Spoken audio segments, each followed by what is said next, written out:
O caso clínico de hoje, eu escolhi, quem já teve aula de exames laboratoriais comigo, vai ver que coincide com um dos casos que eu até cito em termos de interpretação de exames, mas aqui eu coloco ele completo, tá?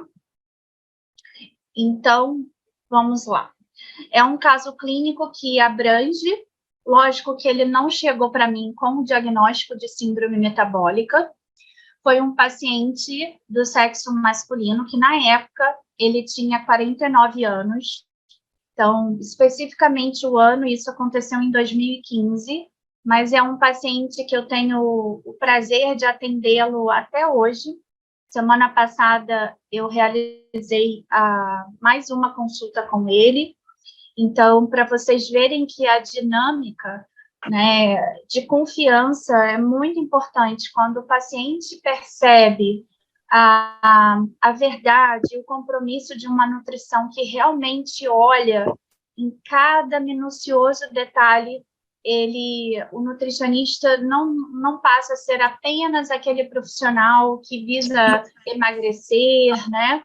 Então, eu vou partilhar que esses dados com vocês, para que eles sejam, talvez, esse Nutri-Papo aqui, seja inspirador, seja estimulador, porque eu não sei a situação de cada um aqui na turma, mas eu digo por mim, que eu já tive vários momentos da minha vida que eu já pensei mesmo em sair da nutrição, mas eu não desisti, né? E sempre resgatei forças para continuar estudando e assim, né, construir e permanecer na minha missão.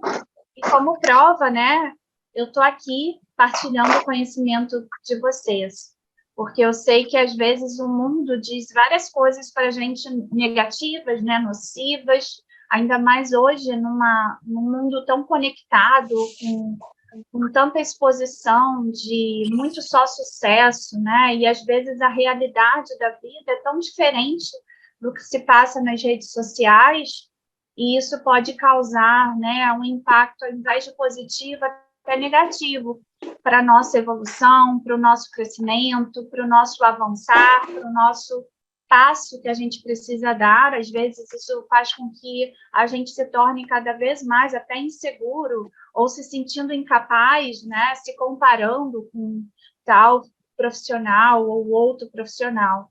Então, a gente tem a missão, que eu vou dizer, né, o que me fez trazer aqui um paciente que eu tenho de tanto tempo, é o meu aprendizado, né, é o meu conhecimento, e o conhecimento ninguém rouba de ninguém, né, é o maior tesouro que a gente pode ter, e só nós mesmos somos capazes de adquiri-los. Então, a gente pode estar numa pós-graduação, mas o que faz o nosso conhecimento não é o título, não é o papel que a gente recebe, né? É o que a gente transforma na nossa rotina do dia a dia, tá? Então, vamos lá.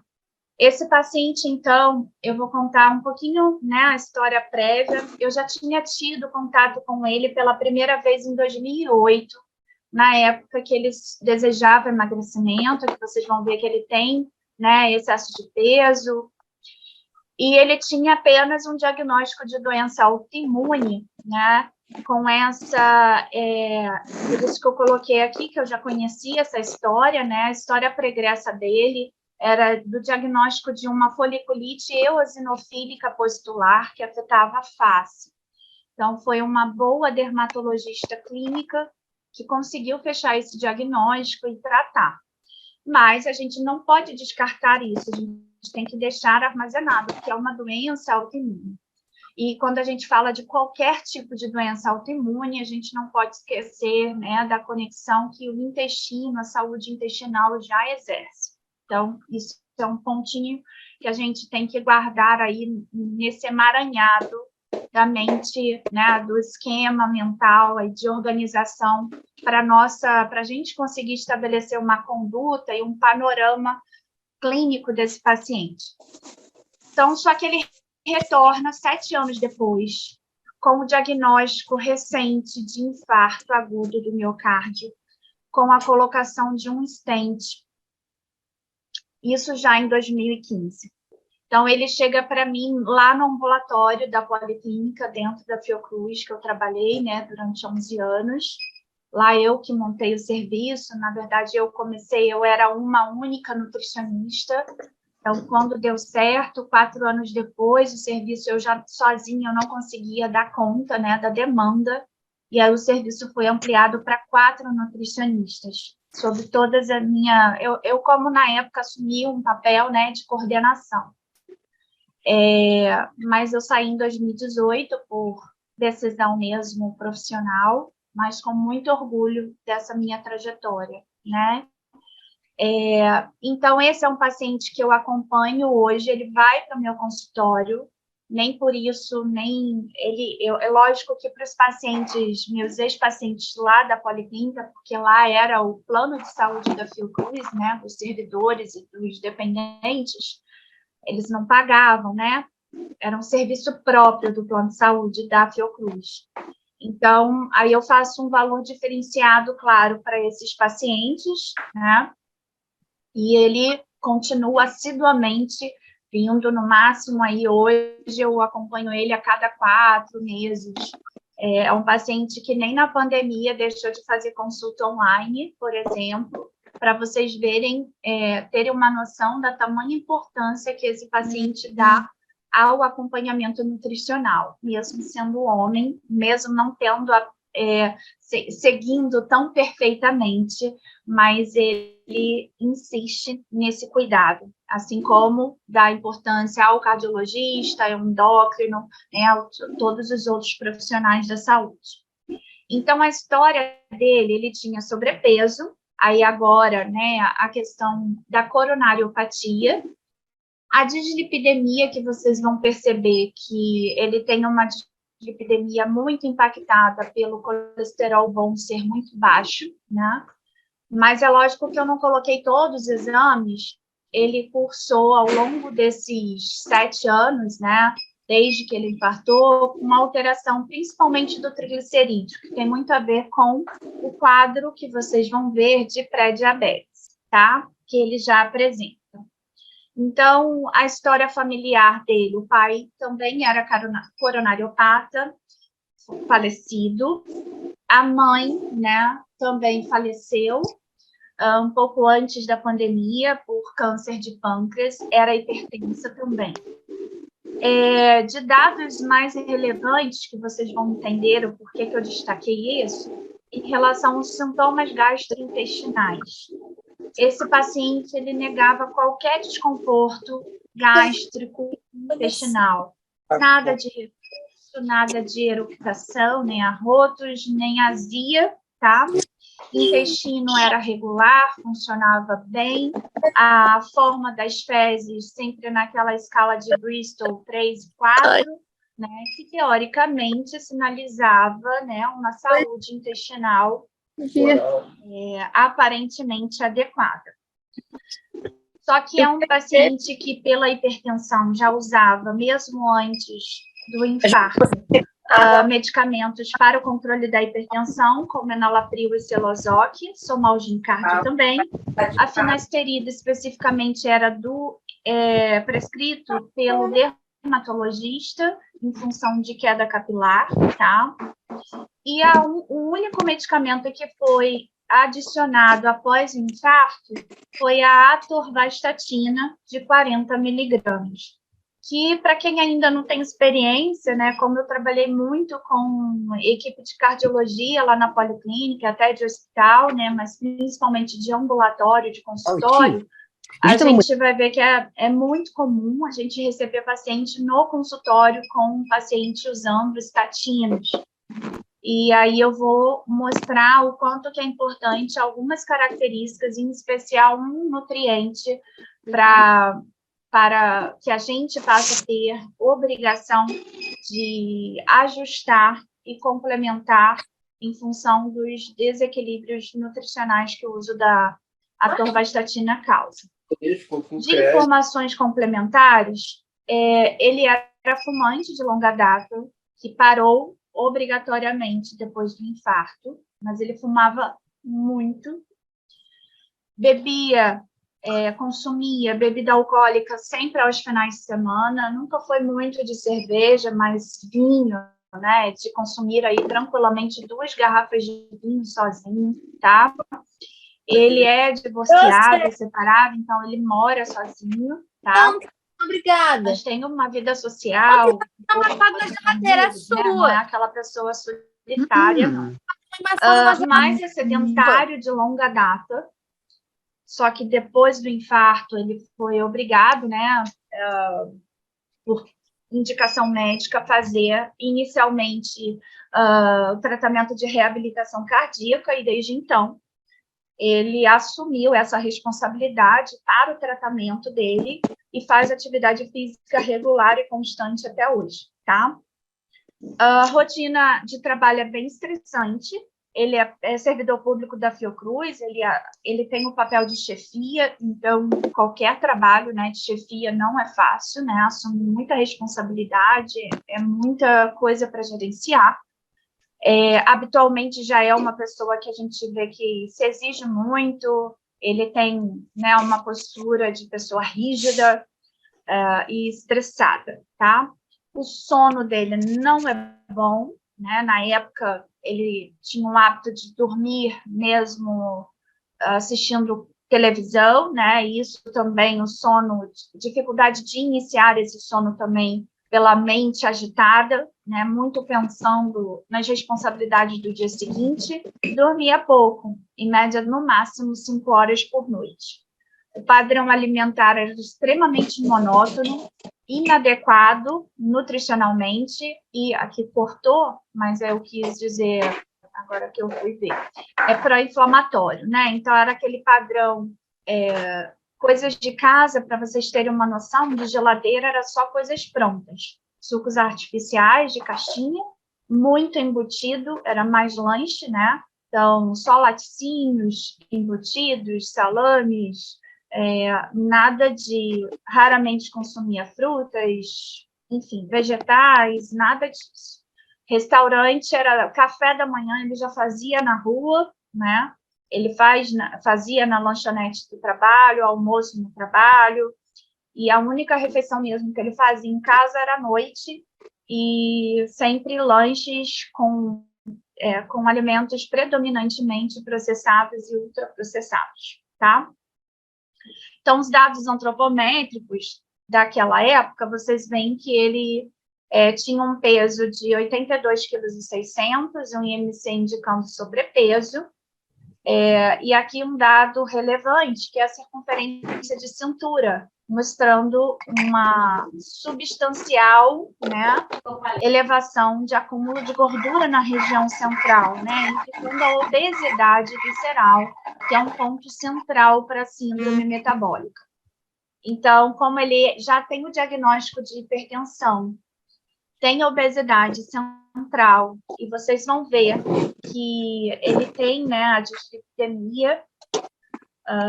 Hoje é mais fechado ainda, porque a glicemia dele ultrapassa 100, né? Até então, nessa época, ainda não tinha atingido. Mas uma característica grande dele, eu coloquei essa imagem para vocês visualizarem.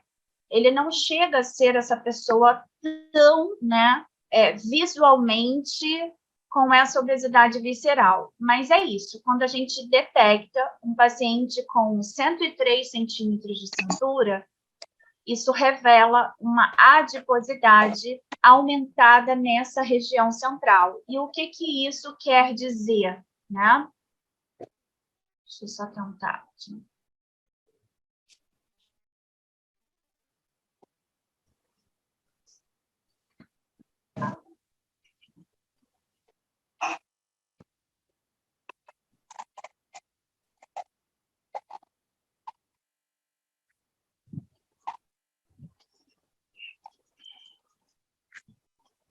Eu acho que pausou. Não sei o que eu fiz aqui.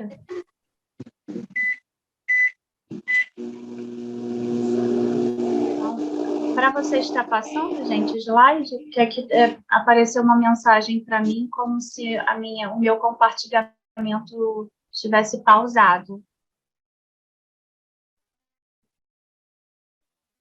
Eu vou sair, eu vou parar e vou compartilhar de novo. Só um instante.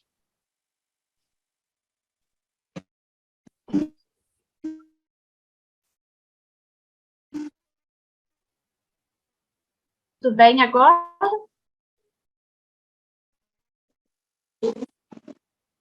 Ah, tá. Eu não sei que é a primeira vez que aconteceu isso. Para mim apareceu uma mensagem que eu fui tentar encolher, né? Retrair agora, deu tudo certo. Bom, então vocês veem que a principal característica dele, porque como ele teve infarto e teve a colocação do stent, ele tinha, né, a formação, a obstrução coronariana, né, de placa de ateroma, e a gente, inevitavelmente, essa adiposidade, a gente já diz para a gente tudo isso, né? É um paciente que apresenta mais risco cardiovascular, só que isso a gente já veio confirmado, porque ele já chegou para a gente com a coronariopatia instalada. É um paciente que tem um estado mais pró-inflamatório, então isso é muito importante. Isso para qualquer paciente que vocês detectarem essa avaliação antropométrica, isso vai representar também dessa forma, tá? Então, é um paciente que tem maior risco de eventos tromboembólicos, inevitavelmente tem muito mais produção de adipocinas inflamatórias e, consequentemente, de marcadores inflamatórios, e vocês vão ver que ele é um caso bem clássico desse padrão. Então, quando a gente faz essa mensuração internamente, às vezes a gente não dá tanto valor à circunferência antropométrica, né, à perimetria corporal, mas isso é tão importante que às vezes a gente não pode, de repente, ter os exames laboratoriais bioquímicos do paciente no momento, no ato da consulta, mas o que isso já representa para a gente? Isso que é a missão da avaliação nutricional. A gente tem que saber avaliar o paciente com as ferramentas disponíveis que a gente tem. É ótimo se o paciente tiver exames genéticos, exames bioquímicos, Professora. mas e para aqueles que a gente não consegue ter, o que a gente faz? Né? Então, o nutricionista ele precisa saber trabalhar na realidade que ele tem, né, no momento. Então, é um paciente que tem um perfil mais pró-inflamatório. Na verdade, essa questão inflamatória tem um dado muito importante que sustenta, né, essa predisposição do risco do pré-diabetes, do desenvolvimento do pré-diabetes e, consequentemente, a nossa missão é evitar que esse paciente estabeleça o quadro de diabetes tipo 2, que a obesidade visceral é fator de risco. E uma das características é a queda da adiponectina, que, bioquimicamente falando, é o que a gente deseja inverter com o cuidado nutricional, com a prática regular de atividade física. A gente pode não conseguir emagrecer esse paciente, torná-lo eutrófico, com barriga tanquinho, que é o caso, eu acompanho ele até hoje. Ele ainda apresenta um padrão de excesso de gordura, só não tem, por exemplo, posso dizer com toda firmeza, ele tinha nessa época, né, deixa eu voltar aqui, que eu fugi, 82,6 kg com 103 centímetros. Como ele aderiu e gostou da musculação, hoje ele pesa 94 quilos e tem 96 centímetros de circunferência de cintura. Então, a gente vê, ele ainda apresenta adiposidade visceral, ainda tem sobrepeso, mas a composição corporal dele já melhorou. Houve uma recomposição corporal, tá? Então, isso é uma característica que a gente tem que respeitar a individualidade, não traçar metas irreais para esses pacientes e tornar cada vez mais o que a gente pode ir melhorando, né, gradativamente.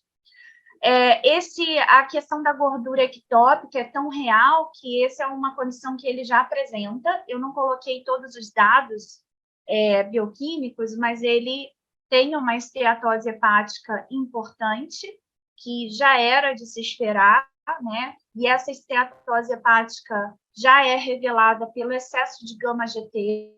Então, a turma que já teve aula comigo de exames, e quem ainda não teve, tenham calma, que vocês vão ter. Então, ele eu já sei, porque ele tem exames de imagem, que a médica dele, endócrino, monitora ele bem, pelo menos uma vez ao ano ele faz, tá?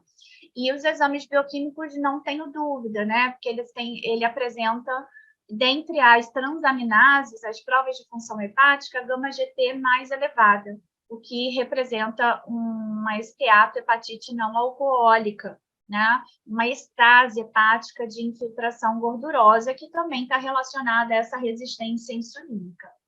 Então, aqui, para vocês visualizarem, eu coloquei na segunda coluna, né, que é o primeiro exame pós-infarto, que é o que ele levou para mim na consulta, ou seja, no primeiro encontro que ele teve após o infarto, que foi por encaminhamento do cardiologista. Então, vocês podem ver que, lógico, ele ficou internado, né, durante quase 3 semanas. Então, ele já tinha melhorado, porque ele tinha conseguido consulta com a nutrição, foram 3 meses depois do infarto.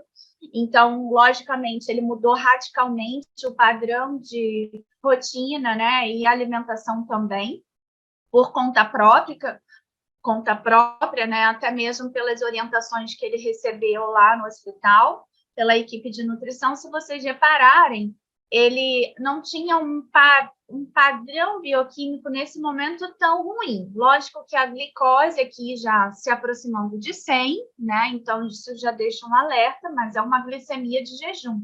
A glicada aí, como reflete os últimos 3 meses, não estava tão ruim.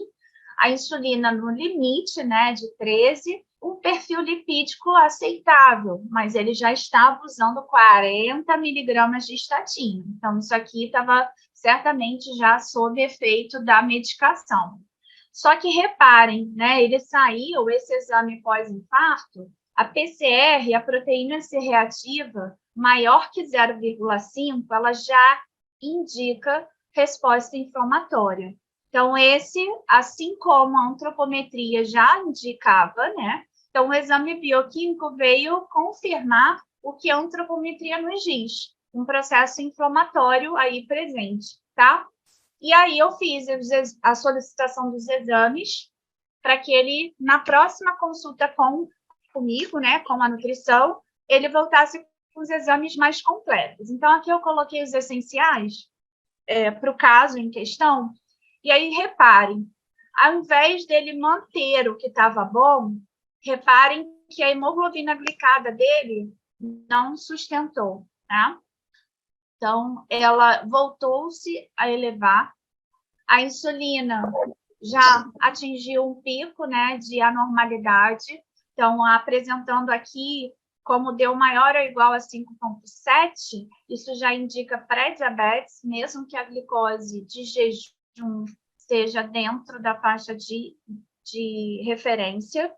O perfil lipídico dele, aqui já confirmando um efeito dessa resistência insulínica e da resposta inflamatória, porque quanto mais inflamação, menos a gente tem adiponectina. E a adiponectina é tão importante para melhorar a sinalização da insulina, assim como para aumentar a produção de HDL colesterol.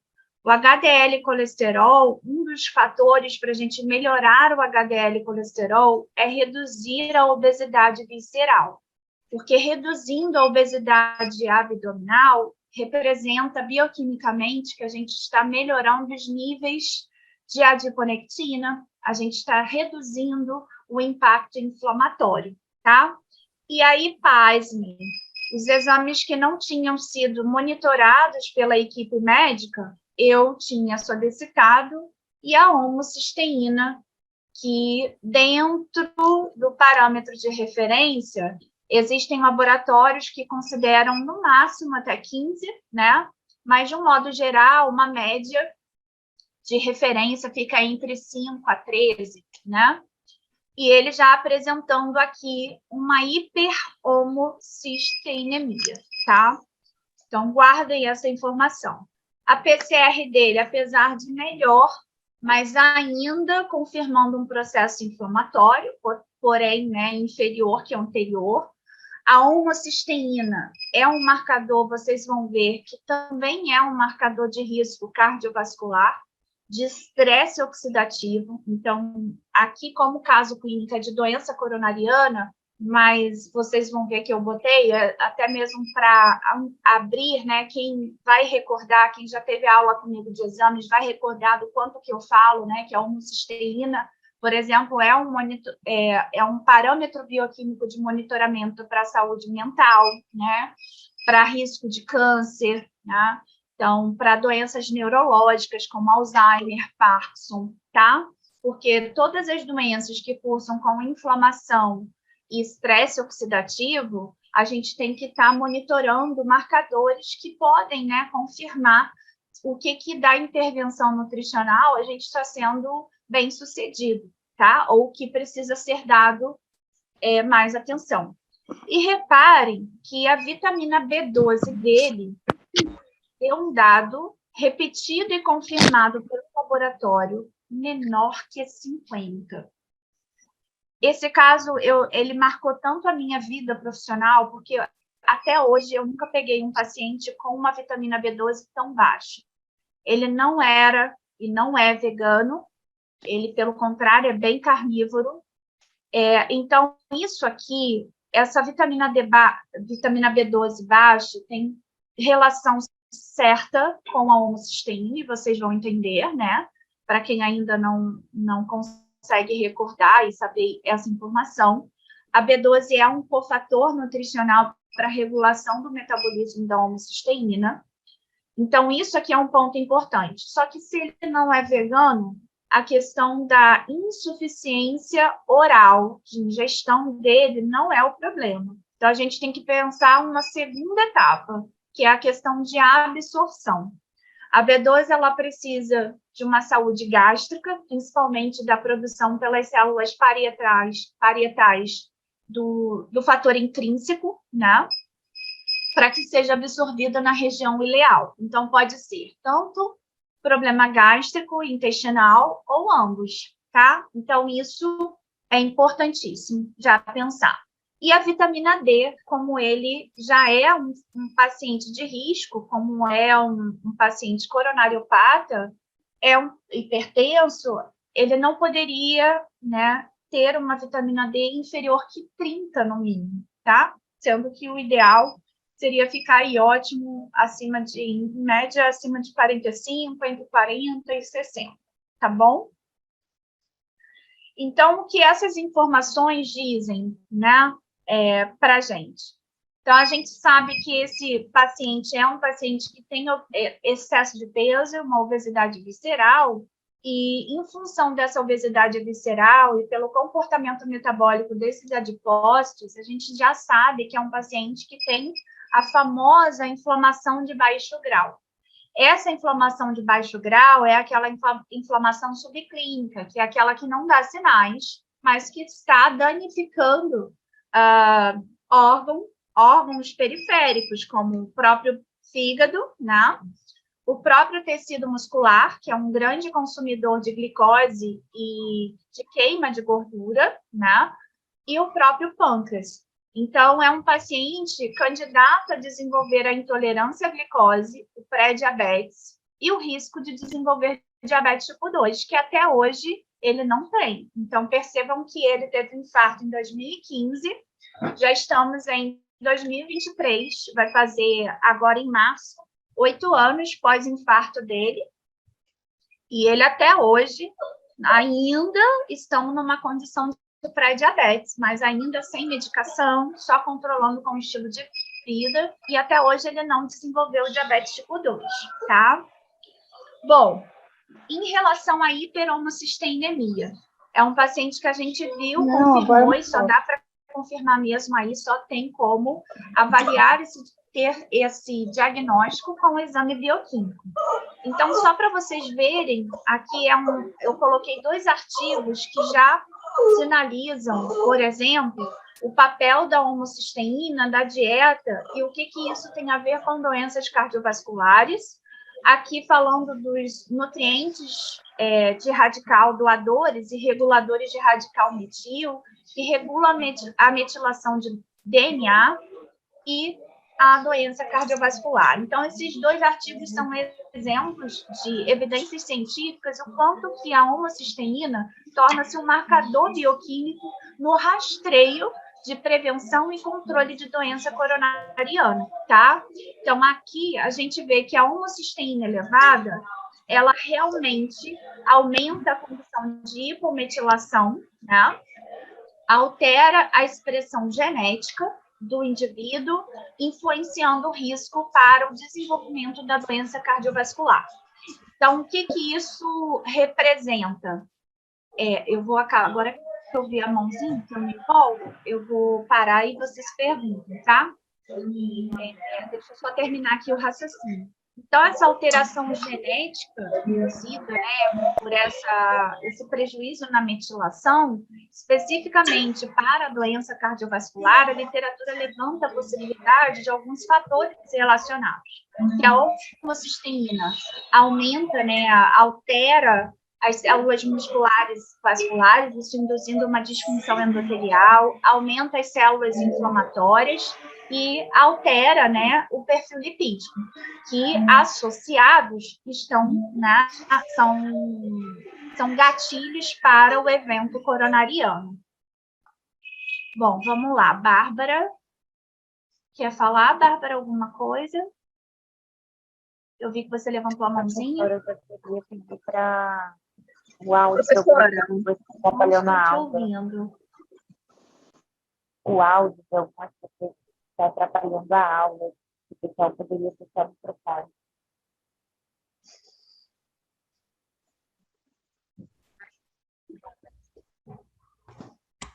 Ai, só um minuto. Espera aí. Agora que eu esqueci.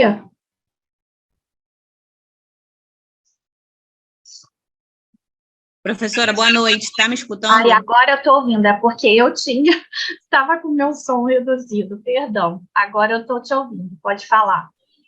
Professora, é porque tem vários participantes com áudio aberto e fica aquele som de microfone sim, agudo, tá, a gente não aí. consegue te ouvir, nem consegue acompanhar o raciocínio.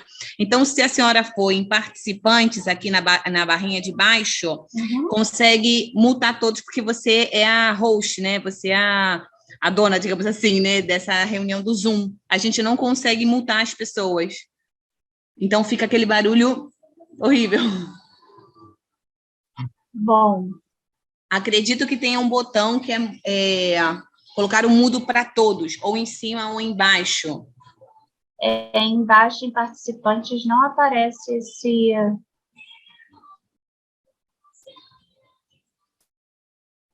Peraí.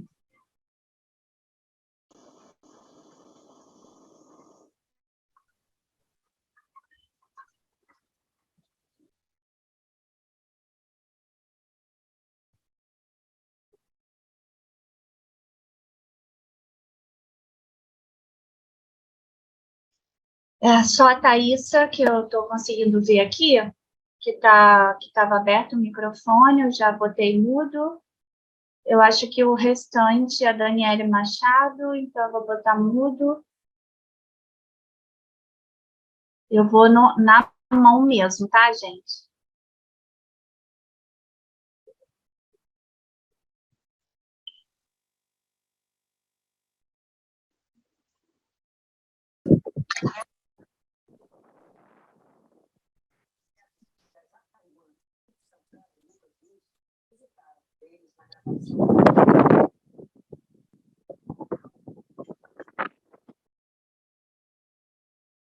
Porque às vezes as pessoas não estão acostumadas também, né?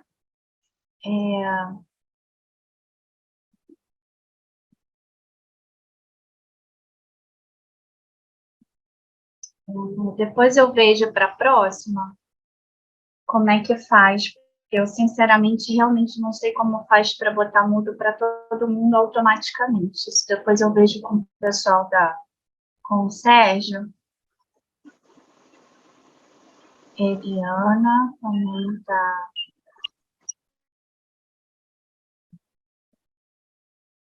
Em configurações, eu prefiro, por enquanto, para não perder tempo, e tenho um Galaxy também aqui.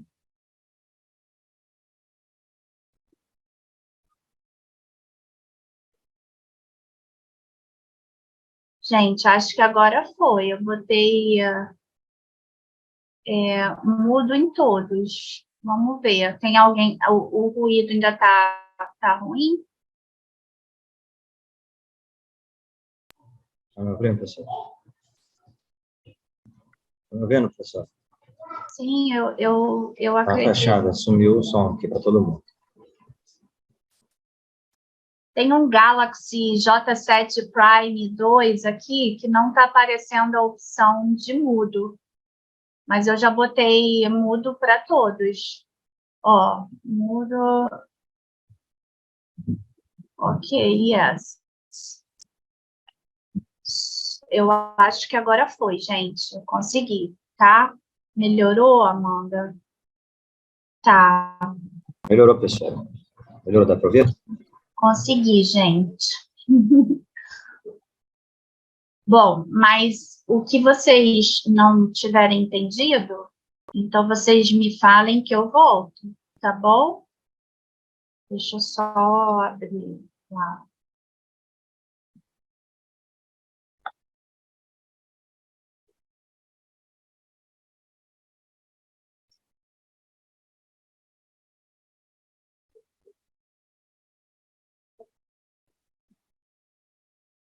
Se vocês quiserem que eu volte para algum slide, vocês me falem, tá?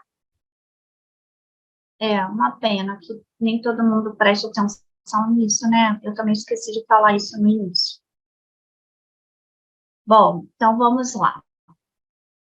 Então, aqui vocês entenderam que é para fundamentar a relação da relevância que a homocisteína tem no rastreamento de risco coronariano e no caso de pacientes que já chegam para a gente coronariopatas, o quanto que a gente precisa, né, estar atento a esse marcador bioquímico, porque o cuidado dele, não existe remédio para tratar a hiperhomocisteinemia, é uma condição mesmo de intervenção nutricional, vocês vão entender isso.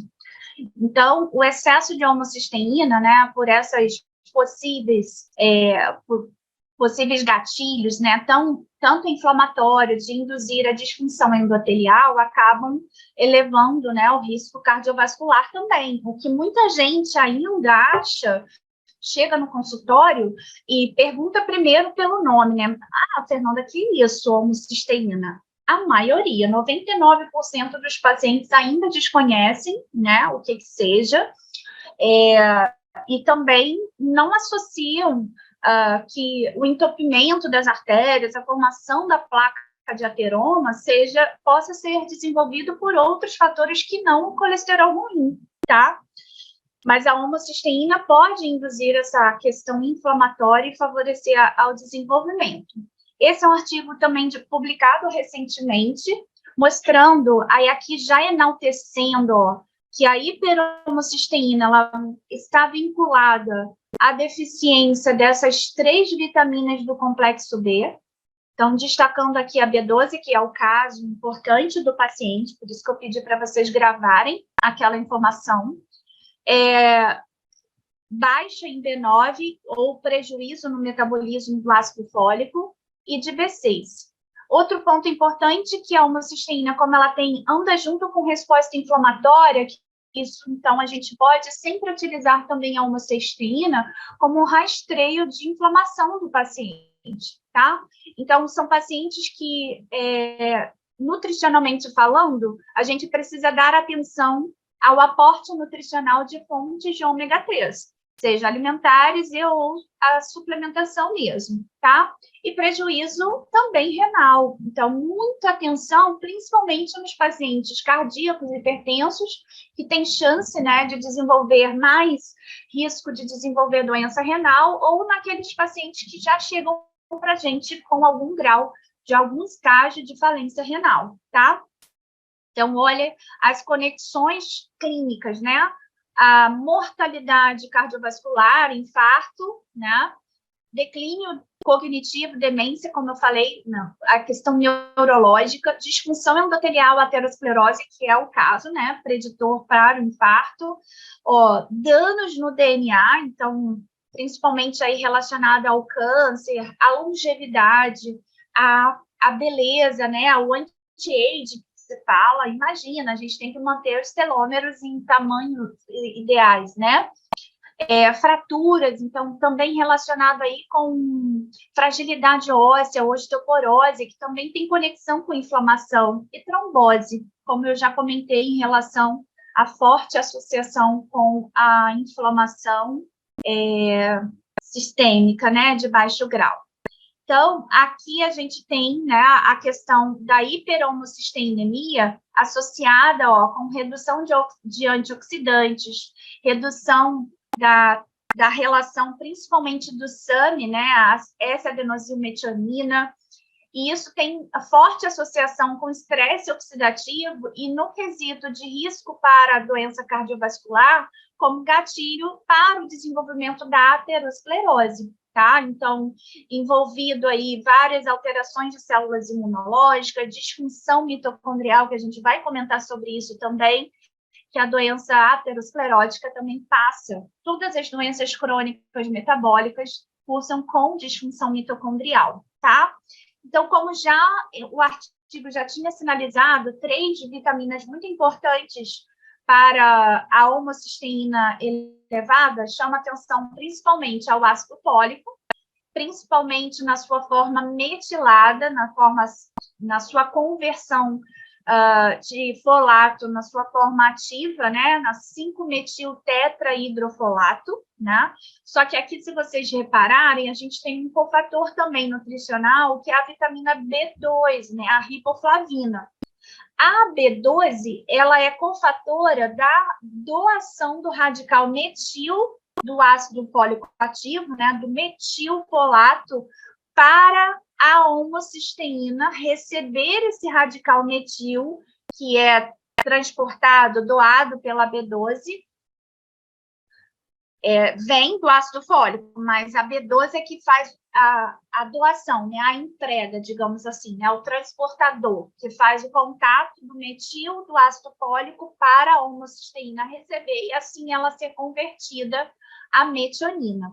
Essa é uma das vias, do ponto de vista dessa conexão do ácido fólico com B12. Aqui, se vocês verem, um outro nutriente que pode ser doador de radical metil é a betaína. Só que ainda, nesse bastidor, um cofator nutricional importante para o uso da betaína como um recurso nutricional para corrigir a homocisteína, caso o problema não seja nem a B12, nem o ácido fólico. Isso a gente tem que saber. Fernando, o que a gente utiliza? É a avaliação. É o que aqueles dados bioquímicos dizem para a gente. A betaína, ela passa a ser uma escolha quando tem certeza que o problema não tem nada a ver com ácido fólico, nem B12, nem com vitamina B6, tá?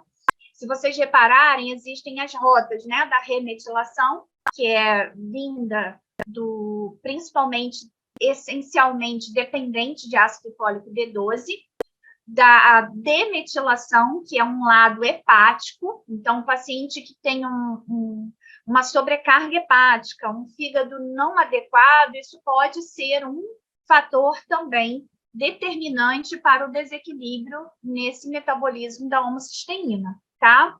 E o terceiro ponto, que é a questão da ação da vitamina B6 já na via da transsulfuração, ou seja, na conversão de homocisteína em cisteína, um aminoácido sulfurado, né, que depende de enxofre, por isso que é de transsulfuração, tá? E a partir dessa cisteína, a gente ter a formação de glutationa e de taurina, dois nutrientes de extrema importância para a defesa antioxidante celular, tá? Então, esse artigo, ó, ressalta a importância, né, dos doadores nutricionais na regulação do metabolismo da homocisteína, né, e na regulação desse DNA, da metilação do nosso DNA. Então, aqui destacando, né, a vitamina B2, a riboflavina como cofator para o processo da metilação do ácido fólico, convertendo, né, o ácido fólico para sua forma ativa. Aqui, inicialmente, a B6 também sendo o cofator nessa cascata, nesse ciclo de ativação do ácido fólico, para que ele consiga doar o radical metil, para que a homocisteína seja convertida a metionina. A B2 é apenas um cofator, né, de extrema importância, porque senão não adianta ter o radical metil do ácido fólico. Se a B12 estiver insuficiente, esse ácido fólico não consegue fazer com que esse metil chegue à homocisteína e assim converta-se em metionina. A outra via é a betaína, que a betaína é um produto do metabolismo da colina. Então, a gente tem que pensar, né, numa alimentação rica em colina, mas pode ser ter pacientes com defeitos no metabolismo de colina, por isso que hoje já se tem a possibilidade, alguns artigos já fazem, né, menção da suplementação de betaína como também uma outra opção de intervenção nutricional para o tratamento da homocisteína elevada. Então, aqui mostrando a relação da vitamina B12 em relação ao estresse oxidativo, exatamente a deficiência, seja declarada como nesse paciente ou subclínica, pode elevar, né, a homocisteína e, consequentemente, reduzir, porque se tem homocisteína acumulada, significa que ela não está convertendo satisfatoriamente em cisteína, então vai ter menos glutationa, né? Então, ela está relacionada com o aumento, né, de inflamação de baixo grau, de citocinas inflamatórias, de espécies reativas de oxigênio, caracterizando no paciente um estresse oxidativo, que está relacionado, né, como gatilho para o desenvolvimento, alteração no metabolismo de carboidratos, favorecendo ao desenvolvimento do pré-diabetes, do diabetes tipo 2, da peroxidação lipídica como fator de risco para doença cardiovascular, para dano no DNA, né, oxidação do DNA, no desenvolvimento e surgimento de câncer, e no caso de oxidação de proteína, né, no caso, por exemplo, do Alzheimer, na glicação da beta-amiloide, né, que é uma proteína neuronal, que quando sofre oxidação acaba sendo do processo fisiopatológico para o surgimento do Alzheimer, né, levando à demência, neurodegeneração. Então, já pensando o que a gente tem que, nessa modulação da homocisteína, inevitavelmente, as vitaminas do complexo B de extrema importância são, né, a B12, ácido fólico, na forma também metilada, se o paciente tiver defeito na enzima responsável pela conversão, né, do folato em metilfolato, a peridoxina e riboflavina, né, como cofatores diretos nesse metabolismo. No caso, a colina, né, o subproduto dela, a betaína, e o zinco, lógico, que é cofator para essa conversão de colina em betaína. Mas na literatura já existe como a nossa pós, né, de fitoterapia, eu não poderia já de citar o que a literatura também demonstra, alguns fitoterápicos, o que de ervas também será que poderia ser aplicada nesse quadro? Sim, né? Então a literatura mostra algumas ervas medicinais, né, com ação terapêutica da hiperhomocisteinemia. Então, aqui citando, né, o chá preto, o chá verde, a canela, resveratrol, a curcumina, o extrato de alho, o gengibre e a soja como recursos, né, fitoterápicos para auxiliar na redução dessa homocisteína, assim favorecendo, né, a menor redução de todos aqueles efeitos nocivos e assim reduzindo o risco cardiovascular, tá? Então, em relação a esse paciente, agora eu vou colocar qual é a teia, né, clinicamente, quais são as interconexões metabólicas desse paciente. Primeiro, para a gente, antes, até aqui, eu queria perguntar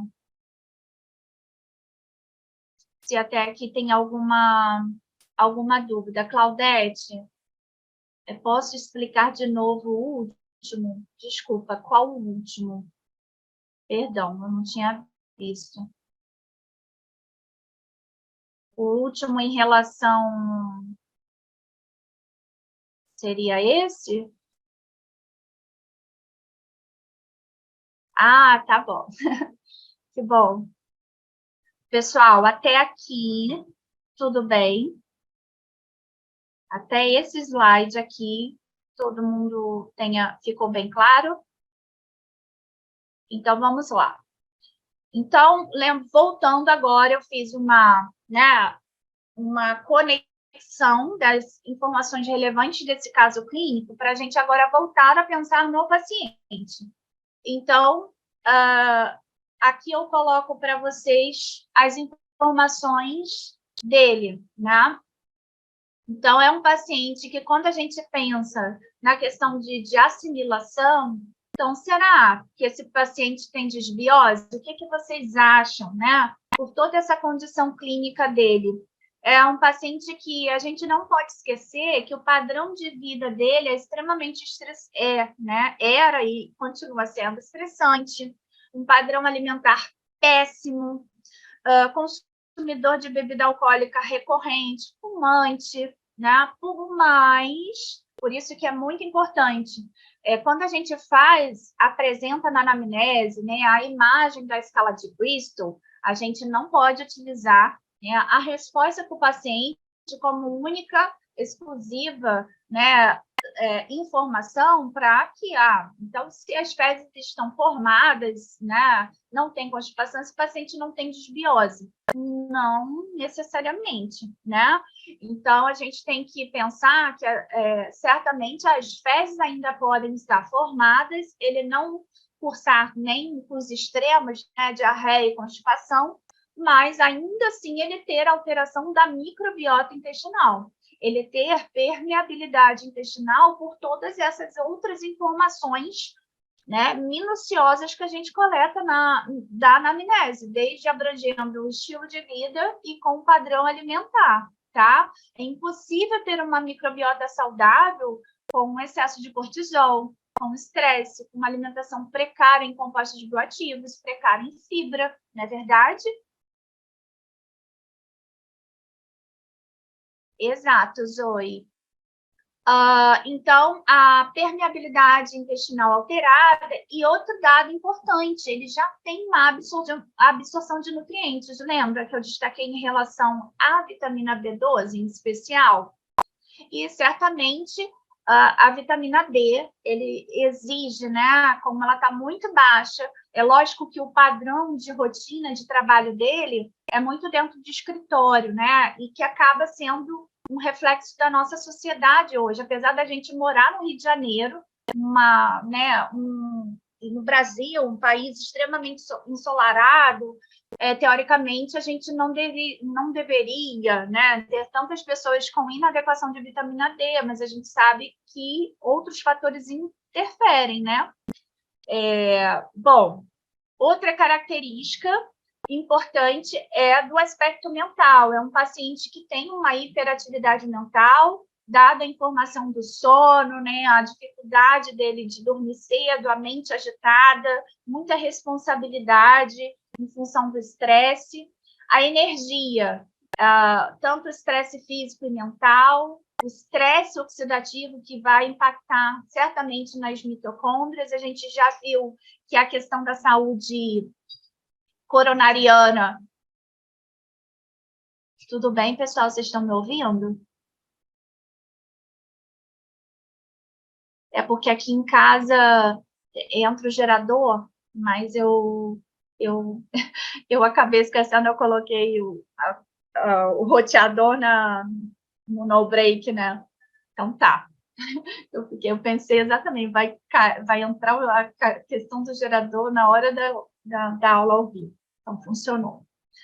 Bom, então a questão da disfunção mitocondrial, que é outra característica, né? Que inevitavelmente é um paciente que tem déficit de nutrientes e também, né? Não tem como ele ter tanta disposição para a vida, né?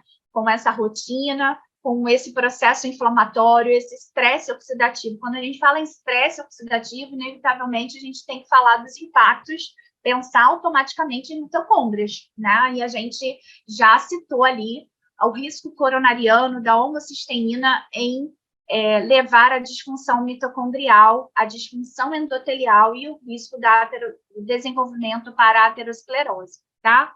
Ele tem um importante mais grave exposição a xenobióticos pelo cigarro, pela bebida alcoólica, né? Lógico, os alimentos aditivos alimentares, porque ele predominava muito alimentos ultraprocessados em casa, né? Todos os dias, tá? O estresse, né? A questão emocional dele impactante é o estresse. Até comigo, assim, até recente, assim, ele é um paciente, comigo ele é um amor de pessoa, mas tem horas que, como, por exemplo, vou dar um exemplo do que aconteceu da penúltima consulta, né? Eu acabei esquecendo de entregar, ficou na impressora, né, o pedido de exames. E como lá no Fio Saúde eu trabalhei, né, eu que implantei o serviço, o Fio Saúde é um plano de saúde que aceita os pedidos de nutricionistas. Então, meus pacientes todos de lá conseguem fazer os exames bem, né? Então, isso é um lado muito bom, o meu legado que ficou para qualquer nutricionista que vier atender os pacientes do Fio Saúde, que tenham Fio Saúde. Só que o laboratório não aceita o pedido digitalizado. E aí eu falei assim, não, eu até falei assim, me dá seu endereço que eu mando para evitar problema, que eu já sei que ele é um paciente que tem pavio curto, né? Aí eu falei, não, eu posso mandar, foi erro meu, né? Então, para evitar, né, o que acontece? Aí ele, não, eu vou fazer o seguinte, quando eu for de novo pro meu consultório na Tijuca, quando eu for no meu dentista, eu pego. Eu, ok. Aí passaram-se o tempo, né? Passaram-se mais de 2 meses, e aí ele falou assim, como eu acabei não indo na Tijuca, eu queria ver se você pode me mandar. Eu falei, claro. Aí eu mandei o Sedex, para evitar problema. Gastei dinheiro, né? Ele, não precisava em Sedex. Eu falei, não, eu não sabia se você precisava vir fazer com urgência. Então, assim, para evitar problema, porque são pacientes que a gente já percebe, então, para a gente prevenir qualquer problema, gente, eu já evito, né? Porque é um paciente, por exemplo, que se cobra muito, mas a gente sabe das limitações, sabe que tem vários vieses de escorregadelas de conduta, mas que não aceita, por exemplo, ter piora da glicose, mas ficou as férias, né, toda viajando, não fez atividade física, e se ele não estiver bem naquele dia, aí ele descarrega, né, fala que vai parar de fazer atividade física. Eu falei, olha, não é bem assim, imagina se você se abandonasse. Então, é o que a técnica, né, até o aluno de sábado, não sei se ele está aqui, o Maurício, nem tudo, o livro, os artigos vão dizer para a gente, vão nos ensinar o que a gente precisa conversar com o paciente. Então, por isso que é um trabalho de muita escuta, né, de muita leitura complementar, que possa fazer com que a gente saiba falar algo que vá transformar, vá fazer o paciente entender a importância do autocuidado, né? Então, é esse traquejo, por isso que atender em consultório, né, não é tão simples assim, né? Não é só chique, como muita gente acha, né? Mas quem tem a entrega mesmo do atendimento, se tiver, assim, 6 atendimentos direto, nossa, quando eu atendia lá no FIS Saúde, às vezes eu atendia 11 pacientes em um dia, gente, e eu ainda dava aula à noite, a Zoe era de dia, né, Zoe? Mas eu dava aula no VMR à noite. Nossa, eu ficava exaurida. Eu olho para trás, eu não vejo, eu mesma me pergunto como que eu consegui dar conta, né? Então, é isso. Em relação à defesa e reparo, a gente já pensa nessas questões imunológicas, inflamatórias, então a gente já entende, não só por dados antropométricos, mas dados bioquímicos que não confirmaram isso, fazem com que a gente não tenha dúvida, é um paciente que tem inflamação crônica e consequente estresse oxidativo pela hiperhomocisteinemia, alterações da integridade intestinal, porque quando a gente fala de inflamação crônica, é lógico que aqui eu já até destaquei das citocinas inflamatórias advindas do tecido adiposo, mas outro gatilho vem dessa disbiose, né? A disbiose, ela libera substâncias tóxicas, o LPS, que ativam os receptores Toll-like receptor, né? Que vão estimular a produção de citocinas inflamatórias, acionando nossas células de defesa imunológica, né, macrófagos, monócitos, e daí, né, toda a cascata inflamatória. E não esquecendo lá daquela informação de 2008 da foliculite, né, que ele teve, e não deixou de ter, só que está, né, guardadinha, nunca mais se manifestou, mas ele teve o diagnóstico de doença autoimune.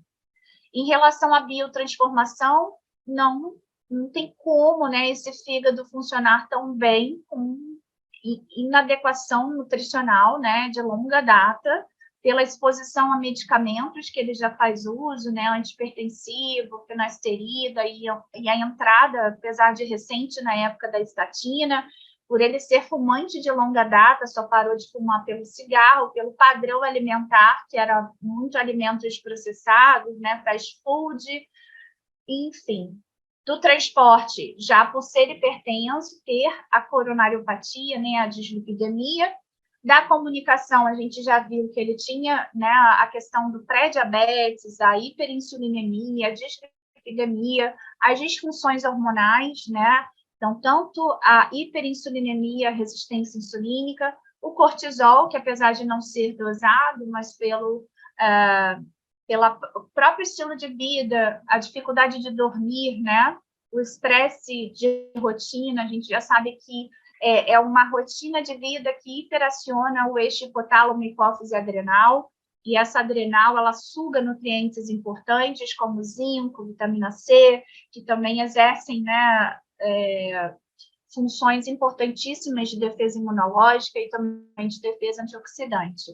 E as disfunções de neurotransmissores, né, pelo estresse, porque o estresse, ele aumenta a atividade de uma enzima que degrada serotonina, dopamina. Então, por isso que acaba o paciente tendo aquele refúgio quando chega do trabalho, para melhorar os níveis de dopamina, tem que beber bebida alcoólica, tem que comer o alimento que vai dar prazer, né? Então, está muito vinculado. Então, a gente, do aspecto nutricional, a gente não tem que pensar só na coronariopatia.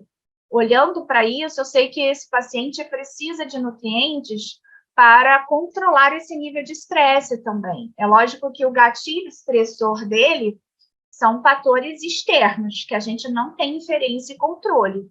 Mas até onde a gente pode ir, que é do aspecto nutricional, é um paciente que eu preciso dar conta do suporte nutricional para gerenciar esses fatores que a nutrição regulam a neuroquímica cerebral, né? A regulação da resposta hormonal, assegurando, né, a essa adrenal, enquanto ela estiver superacionada, que ela não sofra e leve-se à exaustão, né? Porque toda célula que trabalha, isso funciona com a gente. Se a gente não se alimentar adequadamente, não se nutrir, a gente entra em falência, a gente para por doença, por alguma coisa. É o que acontece com o adrenal. Então, o estresse crônico todo e qualquer indivíduo que vive numa rotina de trabalho, num ambiente familiar estressante, pode ser serem indivíduos da mesma idade, mesmo sexo, que podem, né, teoricamente, demandam a mesma quantidade de nutrientes, isso na teoria. Mas, nesse contexto de vida, a gente precisa ter por isso que cada um com sua avaliação bioquímica. A individualidade nutricional precisa levar em consideração todas essas informações, tá? A integridade estrutural, a gente já sabe que tem a questão do excesso de peso, a obesidade visceral, né? A queda capilar, que ele já usava a finasterida como um recurso, e nada da importância da nutrição até então para isso. Deficiências importantes de nutrientes, como no caso a vitamina D, como a B12, né?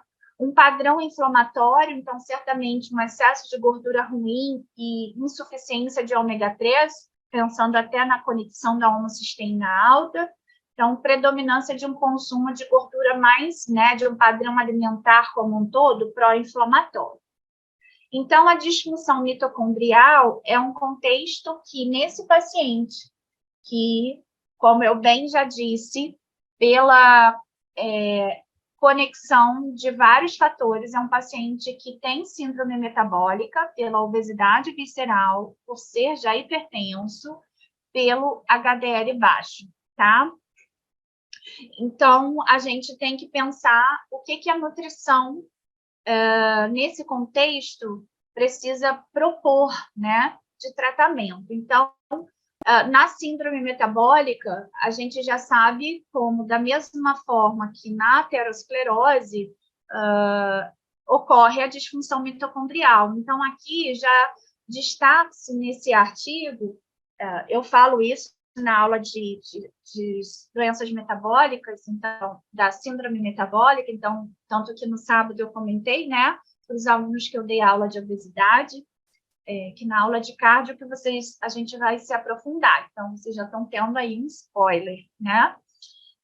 Então, algumas características de alteração do fluxo de cálcio, né? Porque o cálcio, ele é um sinalizador, né, intracelular, então, até mesmo para o processo de resistência insulínica, se não houver adequação de cálcio intracelular, isso é um fator predisponente, né, para prejuízo na função intracelular e mitocondrial, o estresse oxidativo, mutações, né, do DNA, como relacionada à hiperhomocisteína também, alteração da biogênese mitocondrial, então é um paciente que tem mais propensão a distúrbios no metabolismo de glicose e de carboidrato e de lipídio, né, já que a mitocôndria é a organela essencial para o metabolismo oxidativo, onde a gente só através da mitocôndria a gente consegue queimar, né, oxidar glicose e lipídio eficientemente, tá?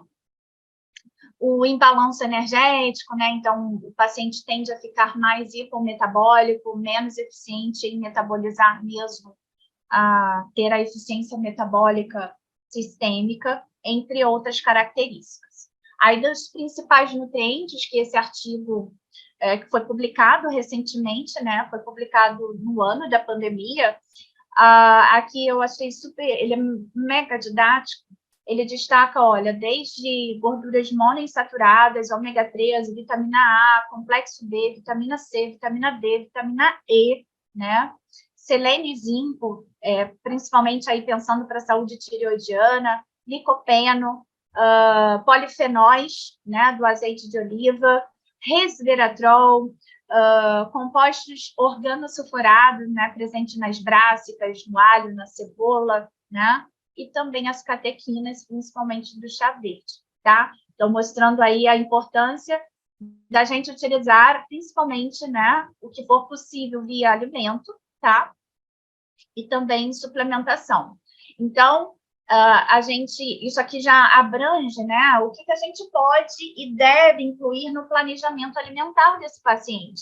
Reforçar a importância, né, se o paciente conseguir ingerir fontes de resveratrol, aqui, lógico, está representado pela uva roxa, mas na aula de obesidade, quem estava aqui comigo e quem ainda vai ter, né, vai lembrar que eu falei, então muita coisa se conecta, né?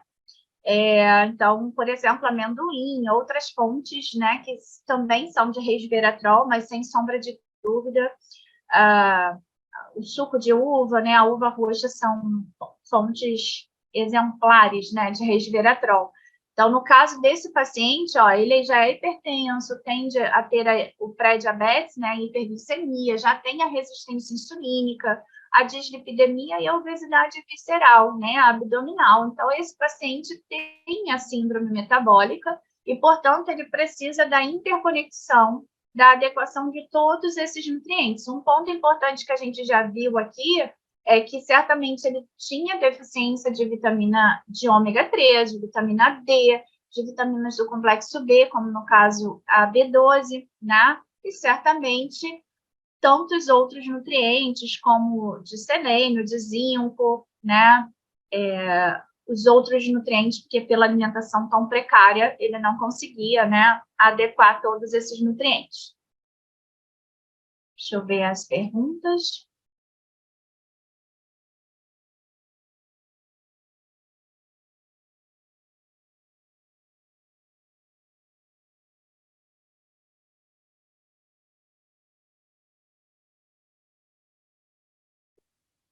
Ana, o plano de saúde da Fiocruz se chama Fio Saúde. É um plano de saúde somente para quem é servidor da Fiocruz, e aí pode, lógico, os dependentes, né, filhos, marido, esposa, mãe, pai, terem também como qualquer outro plano de saúde pode inserir, né?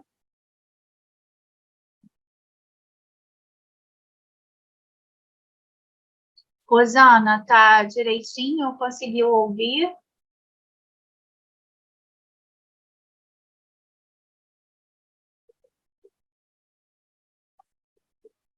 Lidiane, só tem lá mesmo, só para quem é funcionário da Fiocruz, né, servidor da Fiocruz, nem dificilmente quem é até terceirizado, por exemplo, eu prestava serviço lá, eu trabalhei lá durante 11 anos, eu não tinha plano de saúde, meio irônico, né? Eu trabalhava lá dentro e eu não tinha.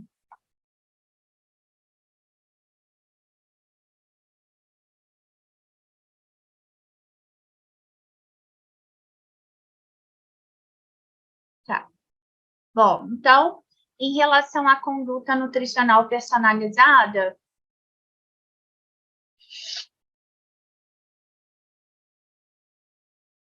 deixa eu só apagar um risco aqui.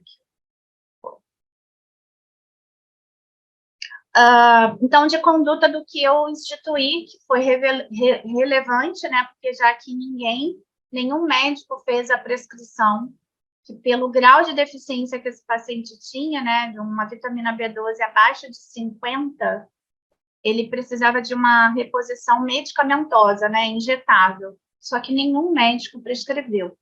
Então, eu fui dentro do que eu podia, né? Ele até voltou lá no consultório, lá, que a gente é uma policlínica, né?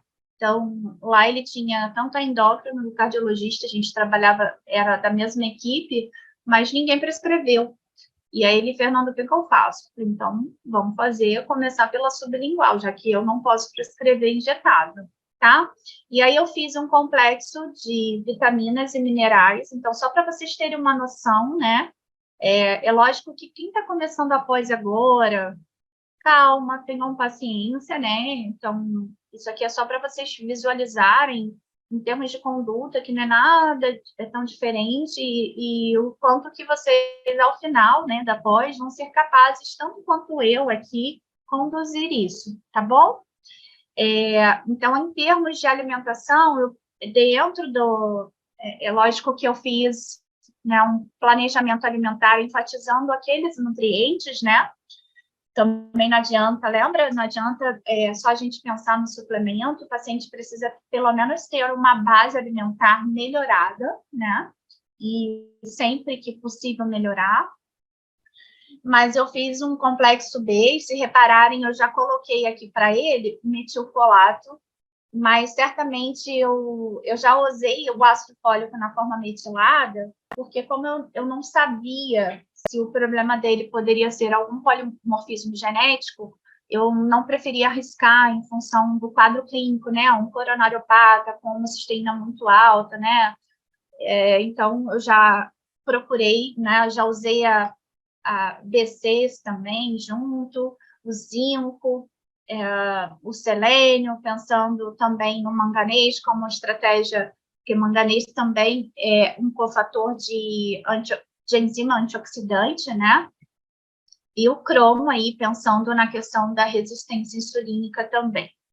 A vitamina D, aí eu associei na fórmula manipulada a vitamina D, na época eu tinha feito 2000 UI, associei a vitamina E e a coenzima Q10 pelo uso inicial, né, ele fazia alto da estatina, então, em função do grau da disfunção mitocondrial, é um paciente que tem condição financeira, né, então eu pude utilizar a coenzima Q10 numa dose mais elevada.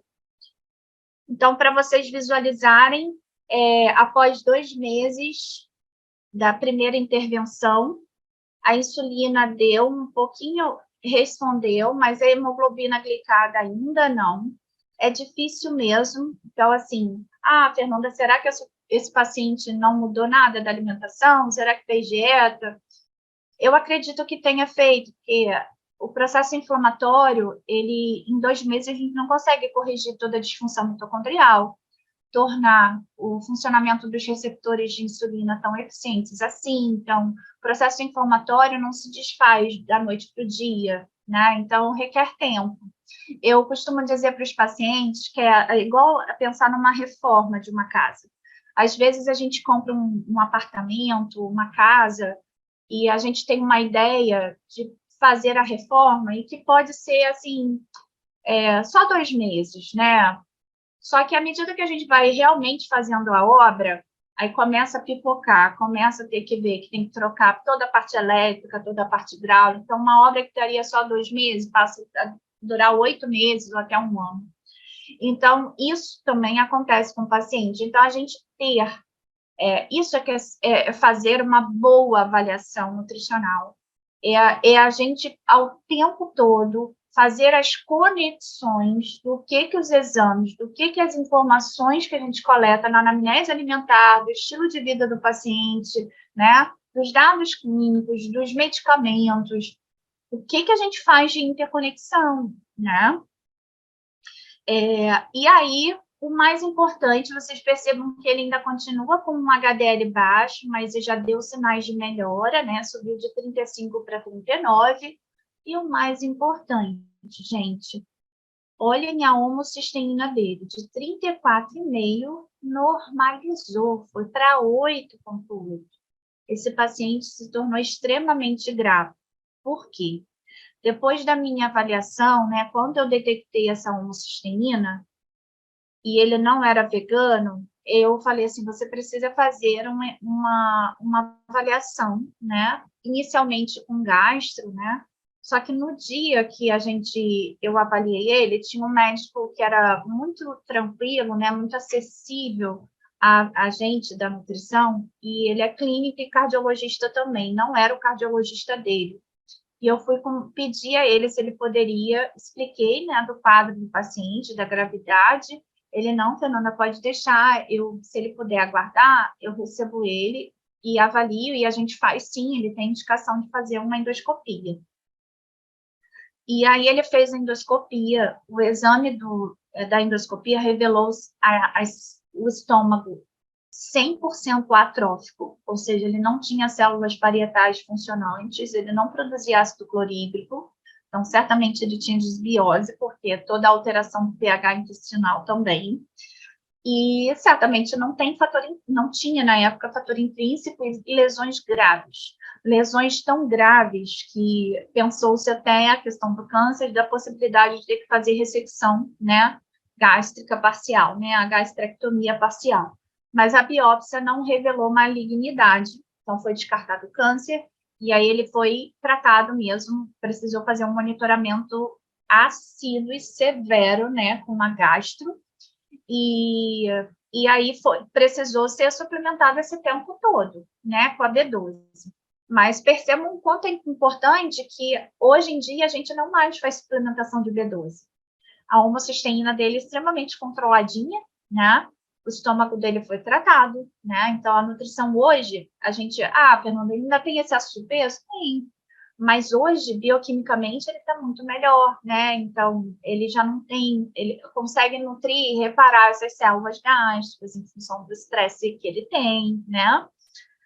A PCR dele ainda tem inflamação, está um pouco melhor, mas a gente vê que ainda é um paciente inflamado, e a B12 dele saiu de gravidade, né, de deficiência grave, para uma melhora clínica, né? Não ótimo, porque B12 o ideal é ficar acima de 500, mas a gente só com essa subida em BAL já respondeu. E a vitamina D, a gente fez na época, ainda não melhorou, né? Não chegou no nível mínimo, mas já deu sinais de resposta positiva com a suplementação. Bom, aí a importância da gente... O que a gente faz, então, com essas melhoras? Então, eu botei só um exemplo para vocês verem por que em cada encontro a gente tem que, né? O que de ferramenta a gente pode fazer, né? Então, não tem que sair com a mesma conduta sempre. Então, aí eu já entrei com fitoterápico, porque a gente... É uma forma também de ajudar, como ele é um paciente que ainda tem inflamação, eu optei em combinar, né? O chá verde, a cúrcuma, a vitis vinífera como fonte de resveratrol, e aqui usando a pimenta, né, a piperina, para aumentar a biodisponibilidade da curcumina da cúrcuma. Então, esse é um exemplo de fitoterapia. O polivitamínico manipulado, né? Então, aqui eu fui monitorando, porque o cobre dele, por exemplo, o zinco estava mais baixo em função do estresse, aí eu ajustei, de 30 eu botei para 40, acrescentei cobre, porque ele estava com inadequação de cobre, e o cobre também, ele tem que andar junto com o zinco, e o cobre, se ele estiver inadequado, ele também prejudica a defesa antioxidante, porque o cobre também é cofator para a síntese da superóxido de dismutase, tá? Mantive o metilfolato, mas... e hoje a gente já faz uso de probiótico, né? Então, percebam que na primeira consulta eu não coloquei probiótico, procurei melhorar a alimentação, tudo é um estágio, então nem sempre a gente pensa no probiótico de primeira consulta, né? O primeiro ponto era... também melhorar a saúde gástrica para eficientemente melhorar a saúde intestinal também. Então, cada estágio na sua evolução. E a B12, hoje, eu não preciso mais fazer, né? Como eu comentei, a última B12 dele foi 600, né? Eu tenho até o exame, deixa eu pegar aqui.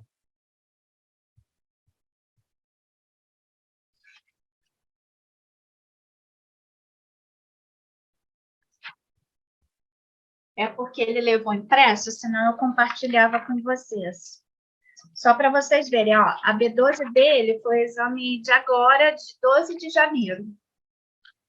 A B12 606, sem suplementação nenhuma. Ou seja, significa que já hoje, né, sem sombra de dúvida, a capacidade de absorção dele é muito boa.